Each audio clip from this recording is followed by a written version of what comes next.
On today's episode of Still Processing, a 76ers podcast, Sam and I take a look at Game 3 between the Sixers and the Knicks. Hard fight, physical fight. Let's say that 5 times fast. And we take a look at where the series may be heading as they move into a pivotal Game 4 on Sunday. All that today on an episode of Still Processing, 76ers podcast.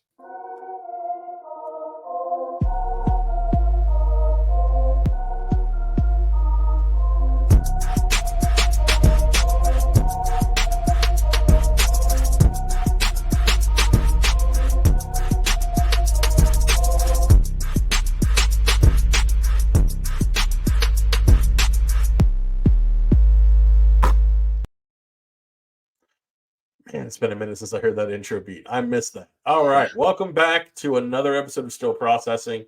We are happy to be back. It's been a hectic couple of months, but hopefully looking at a lot more of this consistent conversation moving forward. That's what we're looking for, is just that conversation. So Sam, obviously my man, is back here. Sam, how you doing, bud? Good, man. Frankie's back too. We're all ready. Just climbed up, getting to his spot up there. Plenty of life stuff obviously got in the way in between our last episode. We haven't stopped watching the Sixers. They've obviously had a lot of stuff going on, as have we. But yes, right in the what seems like the middle now of this series against the Knicks, had the chance to be the beginning of the end if the Sixers not won Game 3. But of course they did, and there is a lot to dive into. So I am happy to be back on with you, Zach. Yeah, those who had seen, I guess, our most recent episode of Still Processing, and now you go through the time skip up till today, I've noticed quite a bit of a size difference in Frankie there, but Still Processing's mascot is still going strong. So yes, he is. Which thankfully the Sixers are after Game 3, like you said, heading into the day. It kind of was that thought process of, well, if they go down here, they might just be dead in the water. But Sixers showed a lot of fight. A little bit too much at times even, but they're able to get one step closer to evening up the series. You were down there for the game. I was covering the draft, but tagging along the entire time, keeping track. Saw every single marquee foul, and there were plenty in this game. There were plenty. Sam, just what was the physicality like, watching it there live? And obviously there was that mixture of the crowd between people from New York, people from Philly. How did all of that effectively, what was the group feeling in the room, I guess, when that was going down? The tension was made clear, pretty obvious. Early on, there were a lot of fouls. It was a lot of stoppages, a lot of replay reviews, which wasn't very fun. But, I mean, it was clear that just like the first few games of this series, very, very hard fought, very physical between the two teams. There was obviously, before the foul that everyone's been talking about, Kyle Lowry committed a foul, was charged with a flagrant. Embiid, I believe, was hit with they reviewed an offensive foul, and then was the incident that came where Joel got knocked to the ground by OG Anunoby, and Mitchell Robinson was right next to him, and as he was going up for a dunk, Embiid grabbed him around the legs and brought him down, and then kind of pushed him off of him after he had fallen down. And there wasn't any super notable physical moments after that. It was just kind of the physicality of the game. But yeah, from the get-go, I mean, very reminiscent of Game 3 in last year's first round between another New York team and another, tough physical center. Joel made a play that could have very easily gotten him ejected from the game. I was surprised at first to see he wasn't given a flagrant 2. Then you can obviously say, given the context of the playoffs and everything, that's kind of part of the reason why. But he was given the chance to stay in the game, and he made the most of it with a career high in the playoffs, at least 50 points. That third quarter that he kind of sparked with a huge scoring outburst, draining threes, obviously set the tone for the Sixers to pick up their first win of the series, which really kind of kept them back from the ledge of an 0-3 deficit. So, the physicality over the first 2 games was just a result of the style of play between both teams. And I think after a very hotly contested first game in Philly, I don't think any of that's going to change for however long this series continues to go. Yeah, for sure. And you talked about just the physical nature stemming from going up against, obviously Philadelphia trying to be physical, Nick Nurse always tries to establish that physicality. Someone who does so to an even further degree, Tom Thibodeau. So any series that Tom Thibodeau's in, you're going to have that kind of physicality. I think that there's been, between these two teams this entire season, I think there have been plenty of plays that we don't want to see any more of. That being Joel and Mitrov for one. You hear him after the game talking about, he's having visions of Jonathan Kuminga falling on his legs, and like, to a certain degree, you get it. I don't think it's that simple. We got to go by what he says, but I think it's also, I think about myself in that situation, and just obviously you can't compare like street ball to the NBA, but if I was getting beat up on and I'm already pretty beat up, then whistles aren't necessarily going my way. I know he shot 20 plus free throws, but it would get a person pissed off, So I can see that angle of it too. So either way, hopefully, we don't have any more of those Embiid, DiVincenzo type plays.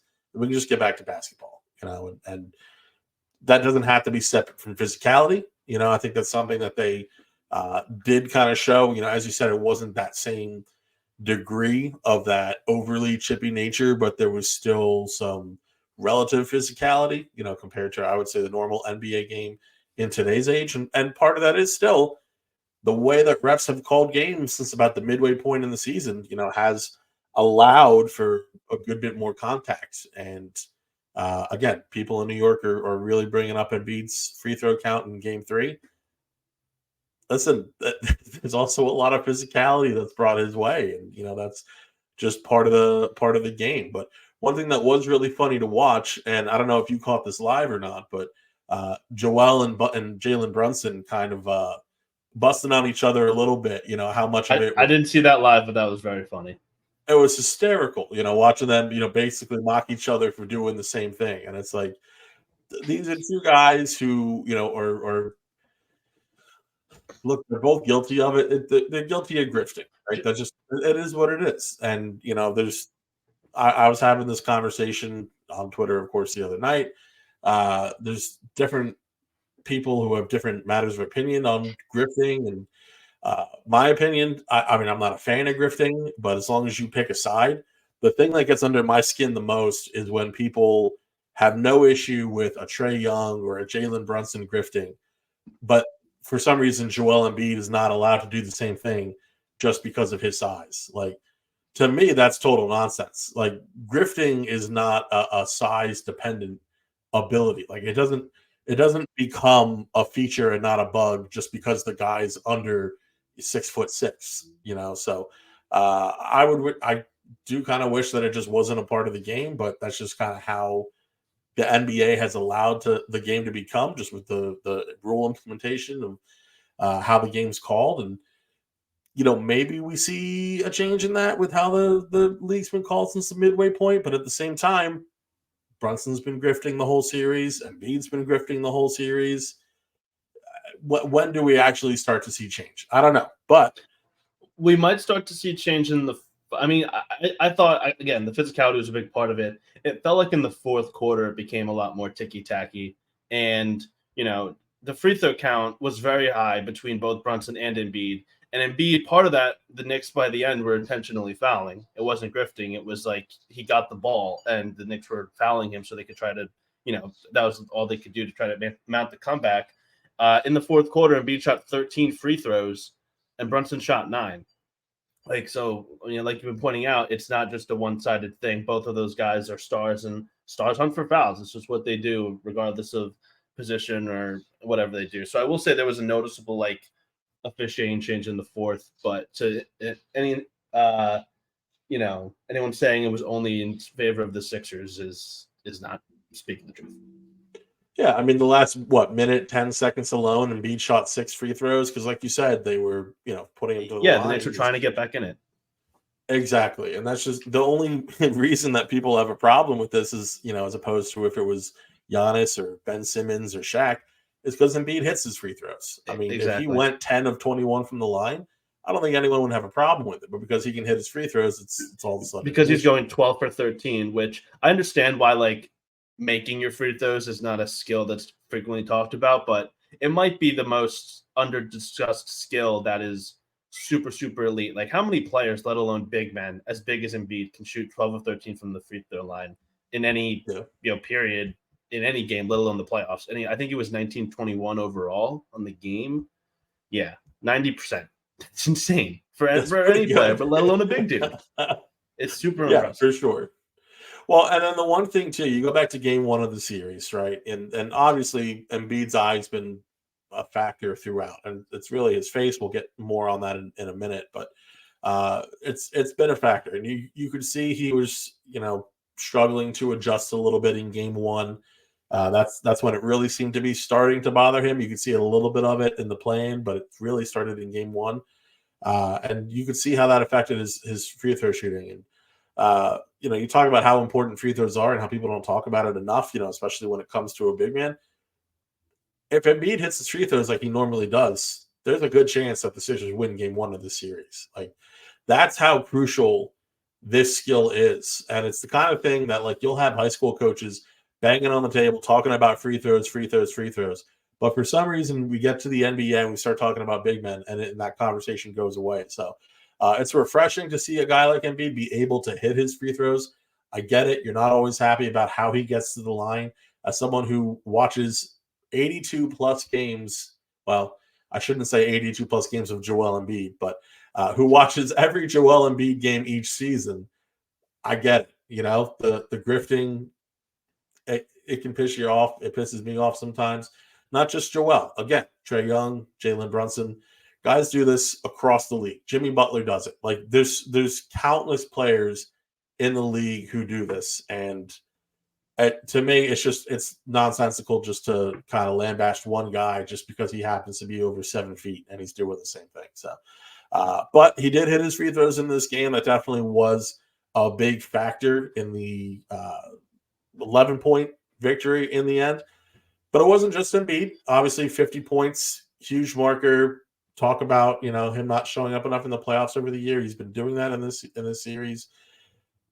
Who else really stood out to you as that kind of performance player in this game? I got a guy in mind.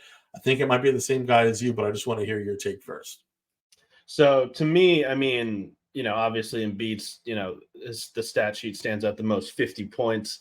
Second to that, Tyrese 25 and led the entire. Oh no, just the Sixers led the Sixers with 7 assists. But to me, this was obviously a Joel Embiid game first and foremost, especially because of the news that came out after the game. But this was also a campaign game. I think everyone was kind of watching this series from the Sixers perspective and thinking that Nurse had to switch it up with someone off the bench. There are a lot of ways to maybe optimize the Sixers rotation. One of the changes is pretty drastic, and I don't think anyone expects, even if it's one that's discussed quite frequently. But bringing in someone new off the bench is an easy thing to do. And I think he made the right decision going to campaign. DeAnthony Melton was available, but didn't end up playing.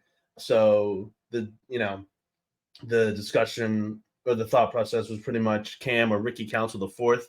And while I do think Ricky makes sense for this series and for any playoff, but especially this series, he's a big dude, plays his ass off. Like, he makes sense to go against this Knicks team, but he is still pretty inexperienced. So I understand why Nurse is more hesitant to go to him than Payne, who has been in the playoffs for the last few years now. And he gave the Sixers just what they needed. That offensive juice that they have lacked aside from Embiid and Maxey this series. Like, we all came into this series knowing it was going to be those two dominating. That's how the Sixers were going to win. And it was only a question of how much can the supporting cast around them give.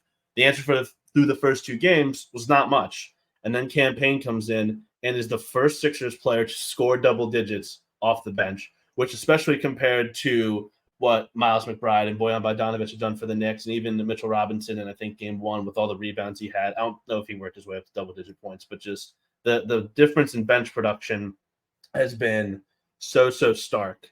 And Cam gave them just what they needed. He came in, hit a few threes right away, got into the pick and roll with Joel, and he fed him on a pass that Joel got fouled on. I think it was a third on Hartenstein. It was one of the big men's third. He kept scoring a little bit, Cam did, and he gave them just what they needed. The concerns that he was a smaller guard and would the targeted on defense were sort of mitigated because he was replacing Buddy Hield, who isn't great on defense anyway, and his shot wasn't falling. He had a harder time getting his shot off. Cam, may not be the more natural spot up shooter, may not have that, skill to his name as much as Buddy does, but he can still really shoot it, and he can put the ball on the deck and score from a lot of different places, make the right passes. The stats obviously won't stick out from Cam, at least just kind of like in a general sense, but he really, really was important, giving them exactly what they needed. It was a good decision by Nurse to turn to him. Yeah, for sure. I mean, it's refreshing to see. It's refreshing to see a coach switch it up in Philadelphia, obviously. Mm-hmm. On top of that, Cam, of course, did a great job coming in. One thing where I think he does have an advantage over Buddy is that Cam is such a rhythm guy, right? So, Mm-hmm. And he's always willing to try and find that rhythm. It's just that some nights he has it, some nights he doesn't, right? The problem with Buddy in the series, and you talk about him not being a great defender, obviously true.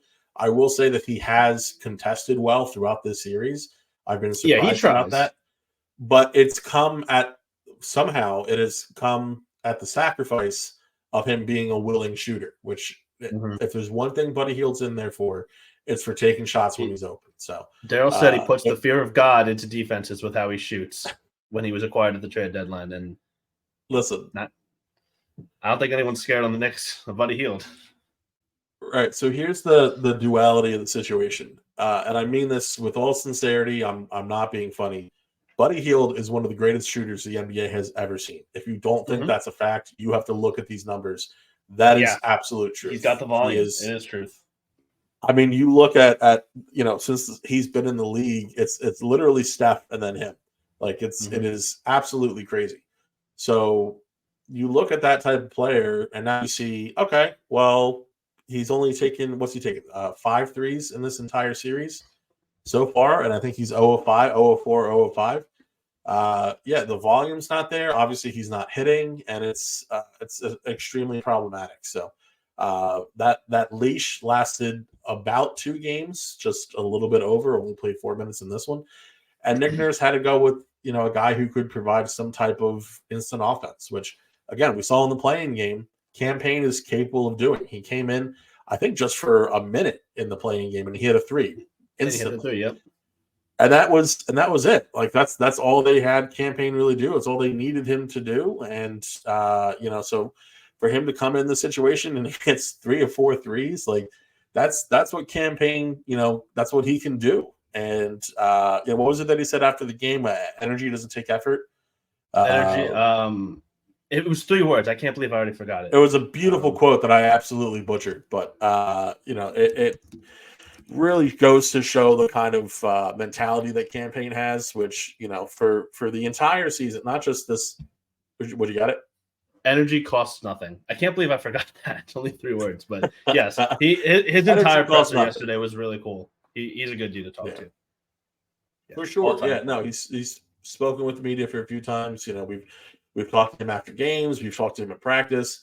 And I feel like he's always consistently, he's just a great person to talk to within the team. There's guys on the team, and I'm not trying to knock anybody. I'm just trying to show the comparison in Cam's favor. Like, where you speak to somebody and they're giving you like, player speech, like they're just trying to like give the right answer, this, that, the other thing.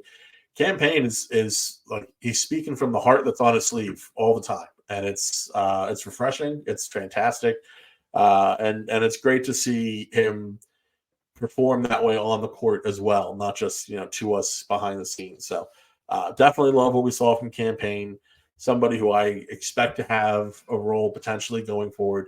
Again, it would have been great to see DeAnthony Melton with what you needed in that situation, and at that point. The Sixers were behind in the first half. You needed that offense, right? So definitely go in Cam Payne. I know that Melton can shoot, but he hasn't been in for a while. He's probably a little cold. Just going with Cam Payne was a great adjustment by Nick Nurse. Something that he talked about, I think, before Game 2 that he said he was considering and didn't go with, but now Game 3 he went ahead with it. So we'll see going forward. The other guy that I did want to shout out, Cam Payne was the guy I was talking about, but the other guy that I do want to shout out to, Kelly Oubre, had a fantastic game, and it was a very probably a bit rude to call it an un-Kelly Oubre game, but what I mean by that is, he was great defensively, which he has been all season. But the biggest standout is not just that he scored 15 points, which is more than he was able to score in game 1 and 2 combined, but it's how efficiently he did it. He scored 15 points on 8 shots, sinking 6 of them. That's fantastic. That's not historically what we've seen from Kelly, but that's exactly what the Sixers need. If he's capable of being able to be that third offensive option in limited snaps effectively, on limited shots, that's what Philadelphia effectively needs. There's been times where they've seen success and he's gone like 6 of 17 from the field, and that can work some nights, but that's probably just not going to cut it against New York here. So going 6 of 8 from the field, 15 points. He was a +7 on the night.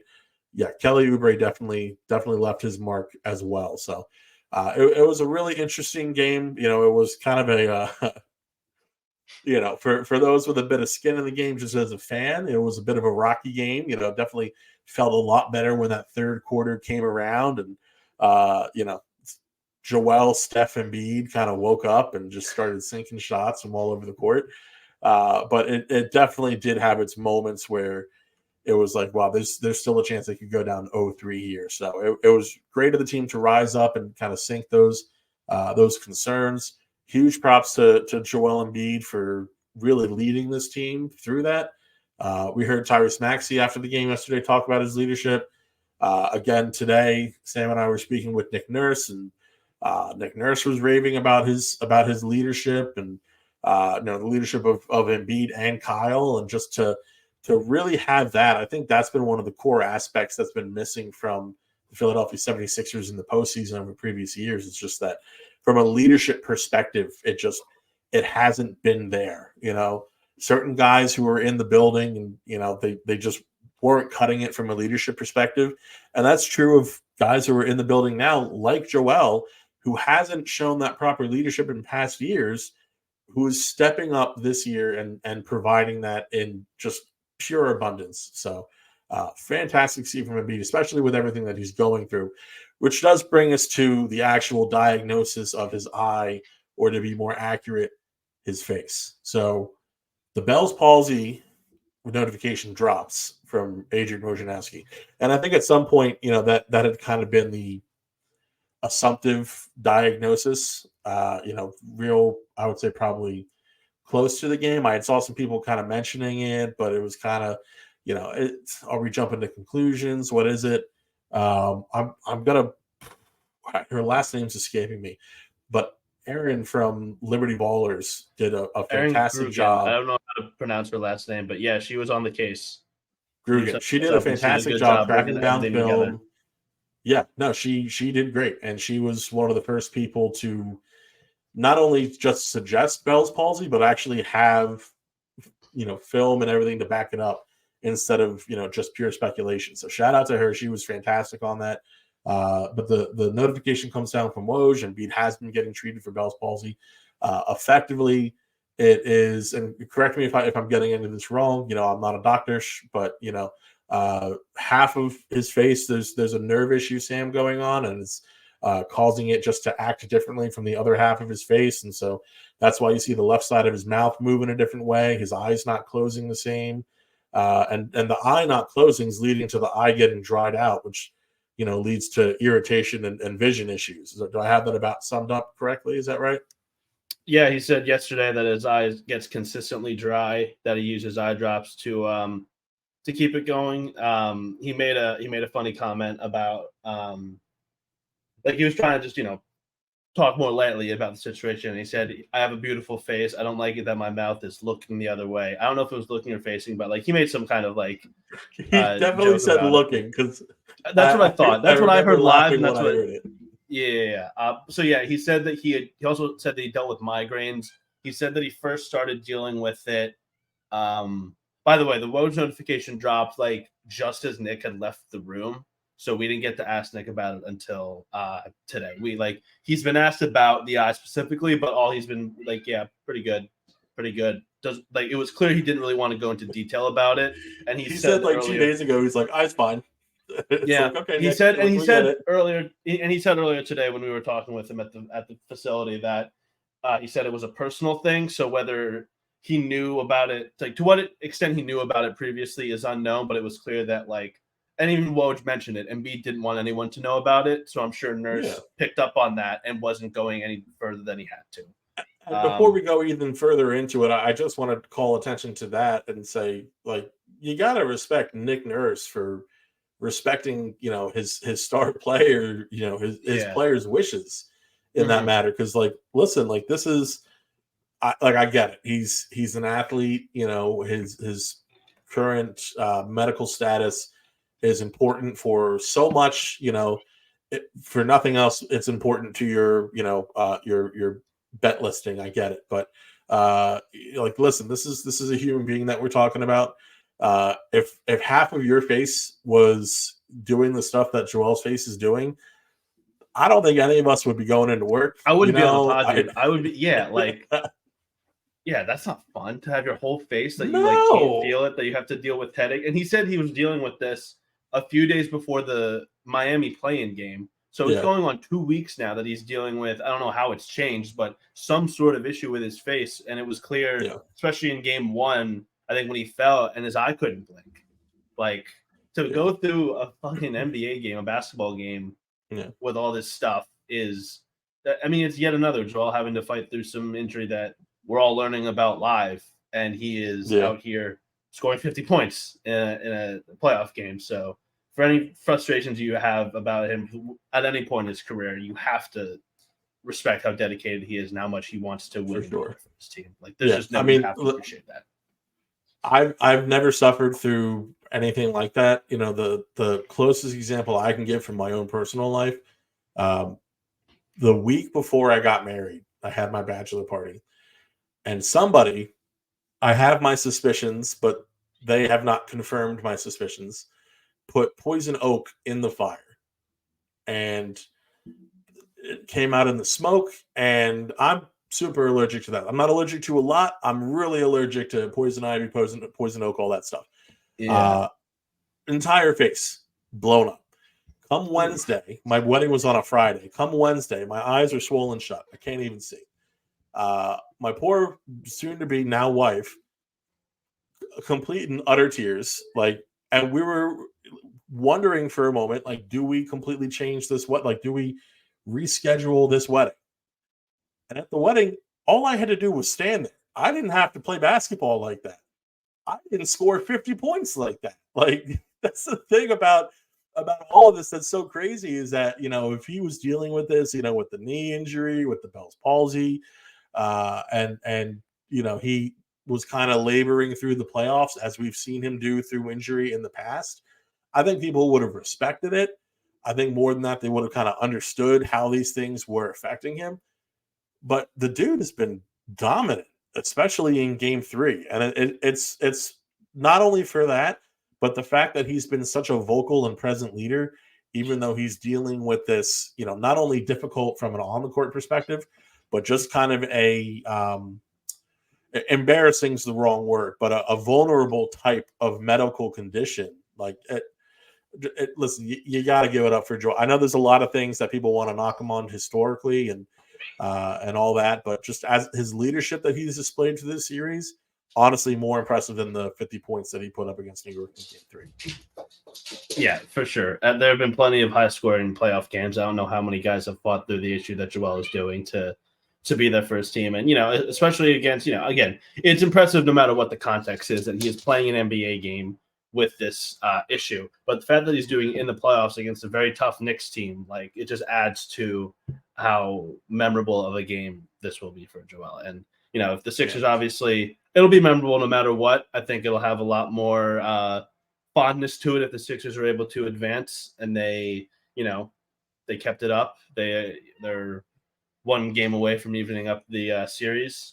So we'll see how that, transpires. I think I thought it would be pretty helpful after Joel dealing with, the face thing that previously when we did know about it and his knee on top of Tyrese's illness, that he was really tired too. Speaking to him after game 2, you could tell that he was like extremely, extremely tired. So having 2 days in between games 2 and 3 was helpful. And there's also now 2 between games 3 and 4 that I think should be helpful as well. And obviously now on the Knicks side with Mitchell Robinson dealing with his ankle issue, it should help him as well if he's able to go. Yeah. It's unfortunate that real quick on Mitchell Robinson. I think people listening to this, I'm sure they know Mitchell Robinson his ankle injury did not come on the Embiid flagrant. It came on a later play that Embiid did raise his leg and draw some contact, but it was way more like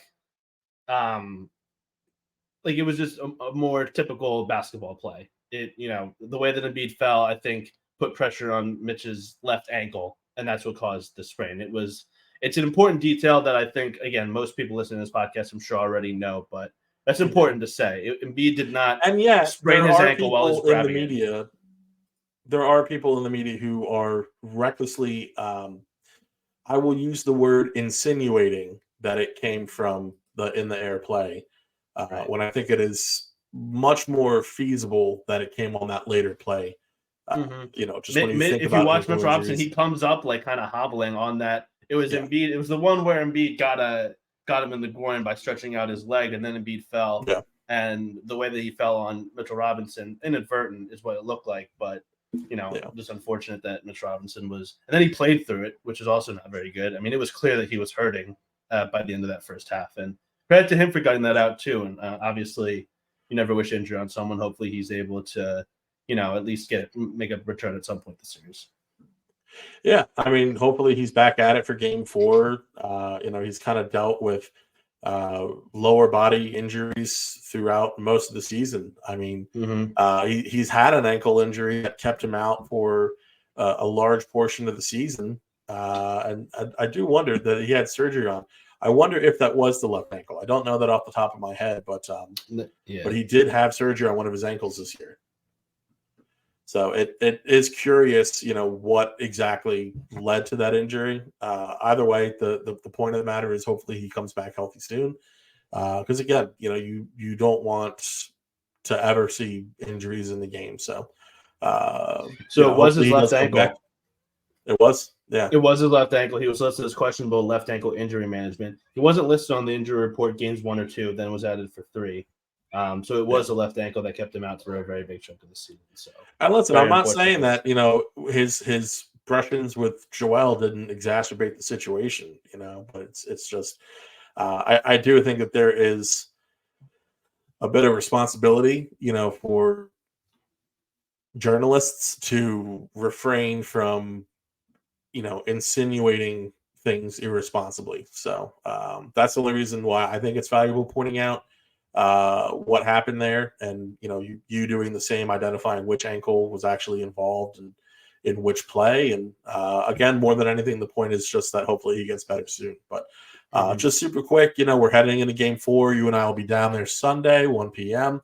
What is your prediction? I'll just ask for 2 quick predictions. Do you think Joel Embiid plays, and what do you think the general outcome of the game is?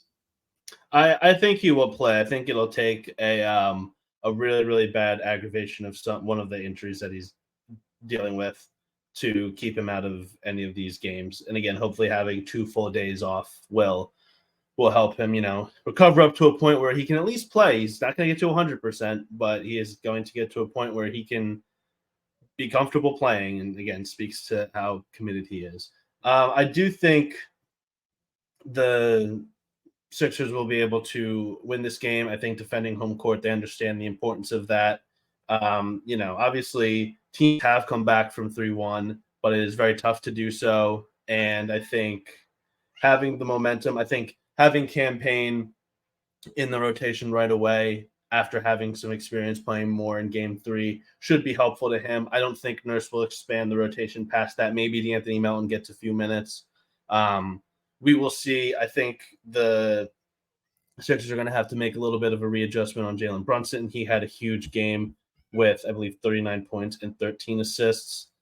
So they've got to put him, back in check, get back to doing what they were doing with him. But obviously, I don't think Joel's going to score 50 again. They've got to get, Tyrese Maxey for a lot of that game wasn't super great. Like, he's got to kind of be great throughout the entire game. They got to keep getting scoring from guys all-around team. They've got to keep it up with the rebounding. I believe they won the rebounding battle. They did. They out-rebounded the Knicks 36-32. So, it feels like, especially the last two games, game one, they got their asses kicked up and down the boards. But last few games, they've done a great job paying attention to rebounding, actually treating it like a real thing, finding someone when the shot goes up and boxing them out, kind of let it get away from them later in the game, especially with that sequence in game two. But they've got to keep doing that. They've got to watch for Josh Hart in transition. They've got to watch out for just the several shooters the Knicks have.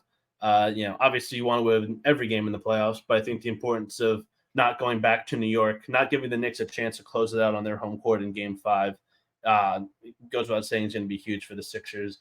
I don't think there's going to be any blowouts in this series unless one team goes absolutely ice cold from 3. So I think the Sixers are going to have more. I think they're going to have a hard fought win in game 4, maybe a more even scoring distribution. Tyrese maybe is the leading scorer, not Joel, but I do think this. My official prediction, I don't have a score in mind, but I think the Sixers will take it 4. Yeah, I mean, I think Joel plays. Let me get that out of the way first and foremost. I understand that, there's been precedent for him completely going off in a game like he did in game 3, and then he misses the next game. Guess what? That's the regular season. This is the playoffs. And just listening to the way that Embiid has spoken just about this game, I mean, just go back and listen to how he spoke after game 2. I don't think that Joel is going to miss a single game in the playoffs unless his life's at risk. That's the way that this guy is sounding. He's taking this to the utmost level of sincerity, and that's something that he hasn't always done. So again, it's great to see that. I will say that I do expect Philadelphia to win this game. One quick thing on Tyrese Maxey, you mentioned how he kind of didn't have that complete game success. He hasn't really had that at all in this series, and it's been a bit odd. Going back even to game 2 where he had a really solid overall game, he went the entire third quarter without scoring a point. And I believe he played all 12 minutes of that quarter too. So it's pretty crazy that, you saw that happen and he still scored. I want to say it was around 32 points, right about that mark. He picked it up in the fourth quarter and had 30-something. Yeah. For sure. Yeah. So, I mean, the fourth quarter, he's been hot rather consistently. We would like to see that a bit more spread out, kind of starting hot, and finishing hot instead of it seems like he's picking it up in the second and fourth quarters. So if we can kind of get that consistent success and offensive firepower, the one thing that I will say is I would be shocked if anybody but Joel Embiid leads the game in scoring for any of these games in the series. And the reason why I say that is he is so hell-bent on dominating this New York Knicks team himself, almost to a point where eventually we may have to talk about it as a potential negative, because he is just so determined to assert his dominance over this team. So we'll see if that does cause any problems for Philadelphia down the line. I think it's a good problem to have if you have a guy who's so focused in like that. But, again, we'll see how it goes going forward. I do expect Philadelphia to win this game. I just don't see them dropping a game at home. That just seems like something that is near impossible for this team the way that they played. They've been a great home team historically for years. A lot of teams are. The Knicks are in particular, but so are the Sixers. They've been a fantastic home team this year, even without Joel Embiid for a lot of the year. So I do have, a good feeling about Philadelphia heading into game 4, and no one has come down in the playoffs, or rather the Sixers have never come back down 0-2 in a series, but oddly enough, Nick Nurse has before. So it is, going to be interesting to see where they go from here. Does this go 6? Does it go 7? Does Philadelphia fold and it goes down in 5? I mean, we'll find out. But game 7 or game 4 should be really exciting on Sunday. So definitely be sure to check it out. We will have another pod after the game, not directly after, but later on that night. So definitely be sure to, keep your eyes and ears out for that. Justin Crosby will be joining us for that as well. But for now, let's hope for the best. Let's hope for a game without drama, which, a game without drama, is that even a Sixers game? We'll see. But for now, thank you so much for watching, for listening. I've been Zach Ciavolella here with Sam DiGiovanni. Listen, we're all just still processing, just like you guys. So let's keep processing 1 minute at a time.